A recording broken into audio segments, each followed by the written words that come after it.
Karena posisi Puan Maharani di PD Perjuangan itu sangat komplit. Memang dia adalah anaknya Ibu Megawati, dia adalah perempuan politisi paling berpengaruh di Indonesia hari ini dengan segudang pengalaman jabatan Menko, Ketua DPR 2 periode, memang sangat-sangat tidak tertandingi oleh kader-kader lain di PD Perjuangan. Dan yang paling penting sekali lagi, beliau, Mbak Puan Maharani, tidak dikehendaki oleh Pak Jokowi.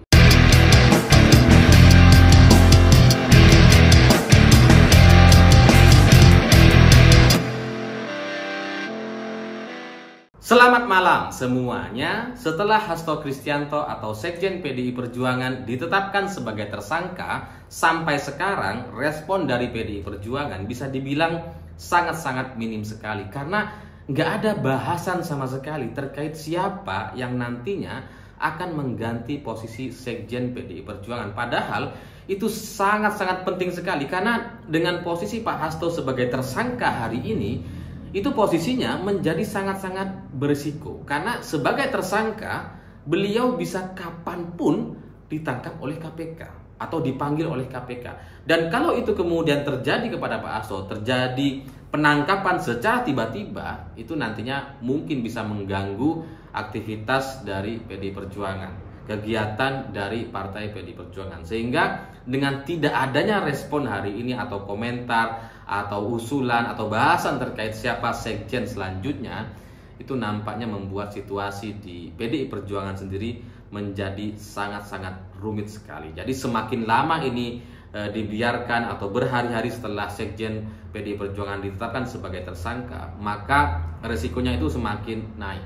Karena soal pergantian sekjen PDI Perjuangan itu bisa dibilang sudah menjadi satu kepastian gitu, karena sudah tidak memungkinkan lagi untuk sekjen PDI Perjuangan menjadi tersangka dan kemudian mempersiapkan kongres untuk tahun 2025 yang tinggal beberapa bulan lagi ini. Itu akan sangat-sangat mengganggu sekali, apalagi dalam jelang persiapan kongres tiba-tiba ada penangkapan misalkan. Itu akan sangat mengganggu PDI Perjuangan. Apalagi posisi sekjen di PDIP ini bisa dibilang itu sangat unik. Tidak seperti di partai-partai lain gitu ya. Karena kalau di PDI Perjuangan ini sangat ringkas sekali, sangat ramping sekali strukturnya, dan posisi sekjen itu langsung di bawah Ketua Umum PDI Perjuangan. Dan dalam banyak kegiatan, dalam banyak kesempatan kalau kita perhatikan, Pak Hasto selalu membawa pesan atau mewakili Ibu Megawati di berbagai kesempatan, di berbagai daerah. Sehingga dengan posisi yang sebaik atau sekuat itu, memang posisinya kemudian sangat-sangat luar biasa untuk menjelang Kongres tahun 2025. Karena kalau sampai terjadi pergantian dan penggantinya adalah orang yang salah misalkan, atau loyalisnya Pak Jokowi, ya saya dengar-dengar ada yang coba dipaksakan gitu ya dengan inisial AW gitu kan.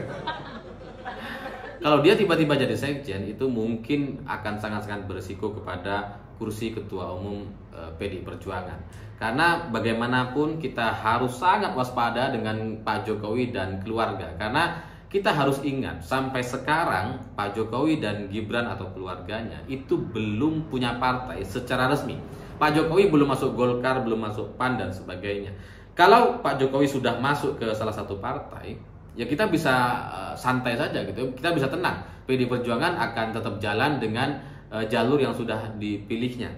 Tapi karena justru Pak Jokowi masih belum punya partai, nampaknya masih ada keinginan atau ambisi untuk menguasai PDI Perjuangan. Memang secara fakta sudah dipecat, sudah bukan lagi anggota dan kader dan sebagainya, tapi ya ini Indonesia. Undang-undang aja bisa diubah dalam hitungan hari gitu kan. Apalagi cuma soal urusan partai. Dan sudah terbukti kok PSI 2 hari Kaisang jadi ketua umum partai. Jadi semua bisa diatur, dan kemudian itulah yang mengkhawatirkan saya. Kenapa respon dari PDI Perjuangan nampak sangat minim sekali. Ya semoga memang ada proses-proses di internal yang tidak perlu kita ketahui, dan semoga itu mengarah kepada tren yang positif. Karena menjadikan Pak Hasto sebagai tersangka itu terus terang mengejutkan. Satu kasus, satu isu Harun Masiku yang awalnya hanya bertujuan untuk menyerang supaya elektabilitas PDI Perjuangan itu tidak baik gitu ya, supaya sebanding dengan partai-partai lain yang juga punya masalah, tapi sekarang kemudian sudah naik level kepada status tersangka.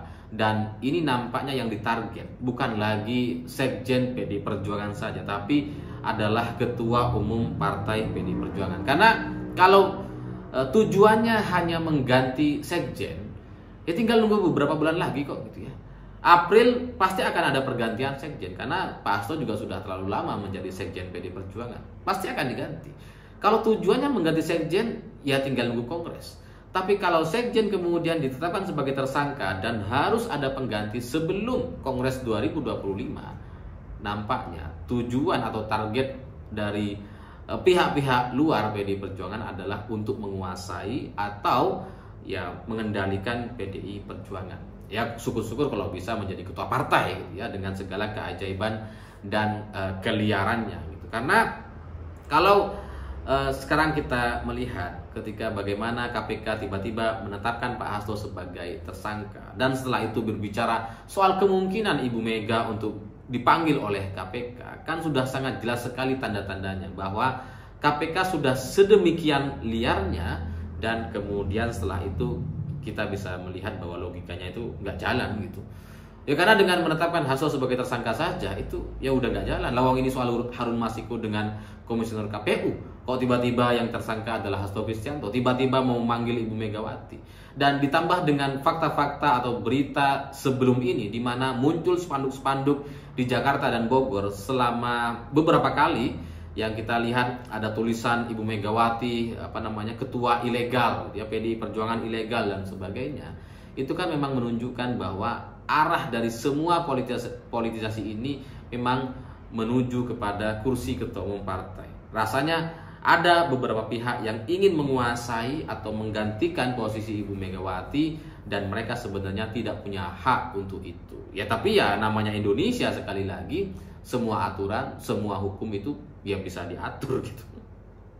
Dan kalau situasinya sudah seperti ini, seperti yang saya sebutkan tadi, ada pihak-pihak yang mengincar kursi ketua umum PDI Perjuangan dan nampaknya itu dari pihak luar gitu ya, maka seharusnya PDI Perjuangan bisa segera kemudian diselamatkan gitu.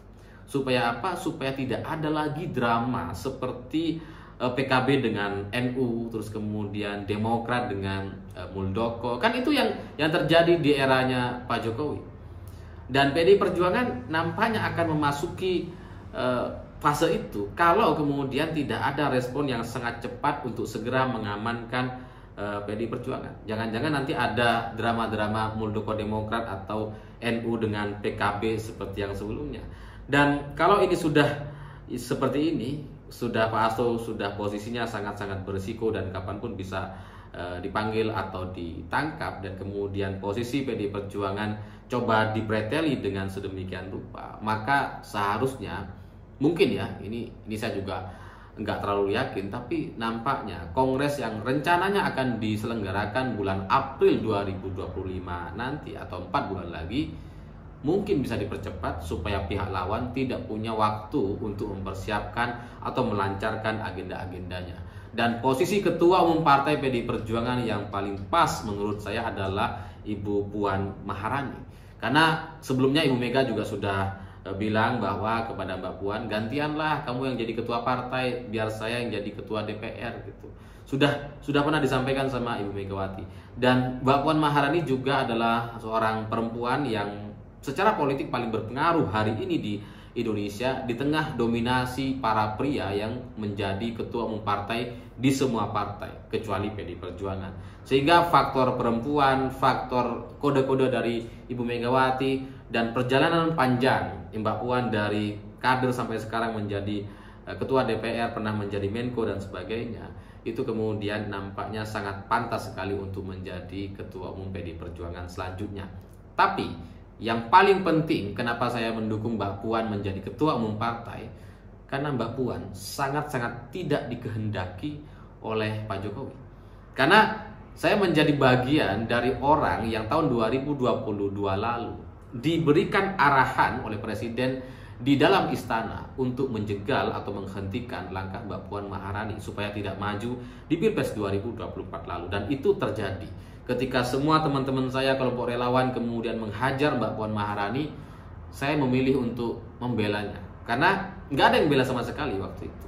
Jadi saya kemudian sudah curiga, nampaknya ini ada upaya-upaya untuk menjegal Mbak Puan, dan benar terjadi. 2024 terjadi penjegalan dan terjadi drama politik yang luar biasa yang dilakukan oleh Pak Jokowi dan keluarganya.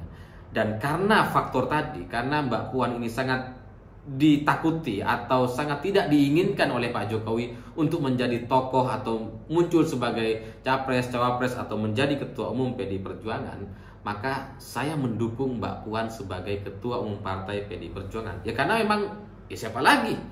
Kalau bukan Mbak Puan gitu ya. Ya jangan-jangan nanti malah orang luar lagi seperti Gibran misalkan, bisa saja gitu. Kalau sudah terjadi intervensi dan sebagainya. Dan kalau cerita terkait PDI Perjuangan yang hari ini nampak coba dipreteli menjelang Kongres 2025 nanti, saya jadi teringat dengan survei Mbak Puan di tahun 2022-2023 lalu sebelum pengumuman capres gitu ya. Dan itu juga ada arahan dari istana, dari Pak Jokowi sendiri, bahwa Mbak Puan Maharani itu tidak mungkin bisa menjadi capres ataupun cawapres dan nggak mungkin menang karena surveinya hanya 1%, hanya 2%. Gimana caranya? Kata Pak Jokowi gitu. Jadi ya itu harus orang lain. Pokoknya asal bukan Puan. Nah, menjelang Kongres PDI Perjuangan 2025 atau bulan April nanti, dan kalau bisa dipercepat bulan Februari atau Maret, saya melihat nampaknya dalam seminggu 2 minggu lagi akan ada gerakan yang mengarah ke sana, asal bukan Mbak Puan. Karena posisi Puan Maharani di PDI Perjuangan itu sangat komplit. Memang dia adalah anaknya Ibu Megawati, dia adalah perempuan politisi paling berpengaruh di Indonesia hari ini dengan segudang pengalaman jabatan Menko, Ketua DPR 2 periode, memang sangat-sangat tidak tertandingi oleh kader-kader lain di PDI Perjuangan. Dan yang paling penting sekali lagi, beliau Mbak Puan Maharani tidak dikehendaki oleh Pak Jokowi. Ya saya nggak tahu alasannya apa, mungkin nanti akan ada analisa terpisah, tapi ya karena faktor itu tadi, maka seharusnya PDI Perjuangan segera menetapkan Mbak Puan Maharani sebagai ketua umum partai. Karena dengan begitu, maka upaya-upaya dari pihak luar, dari Pak Jokowi dan keluarganya itu bisa segera dihentikan.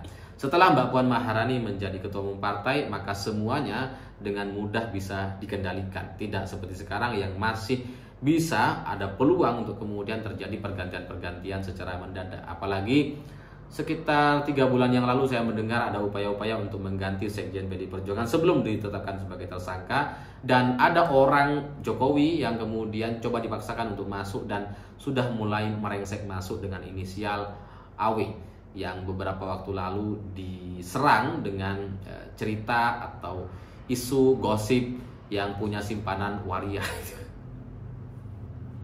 Jadi ya sebelum huru-hara itu terjadi, maka seharusnya PDI Perjuangan segera diselamatkan. Dan jelang Kongres 2025, ketika saya melihat posisi Mbak Puan Maharani di tahun 2022-2023 diperlakukan sedemikian rupa oleh Pak Jokowi, maka rasanya hari ini saya tidak ingin mengulangi kesalahan yang sama. Saya akan memulai lebih awal dibandingkan teman-teman yang lain. Kalau dulu saya berjalan sendirian di tahun 2023 untuk tidak sepakat dengan calon yang diusung oleh Pak Jokowi waktu itu, yang dipaksakan gitu ya, dan saya membela Mbak Puan Maharani, maka hari ini juga saya akan melakukan hal yang sama. Makanya di Hidden Siwot TV sudah dipasang Puan Maharani tahun 2025. Itu menjadi satu pesan bahwa saya sangat mendukung supaya PDI Perjuangan bisa terselamatkan dan bebas dari ancaman keluarga Pak Jokowi. Saya pikir itu. Terima kasih sudah menonton. Begitulah kura-kura.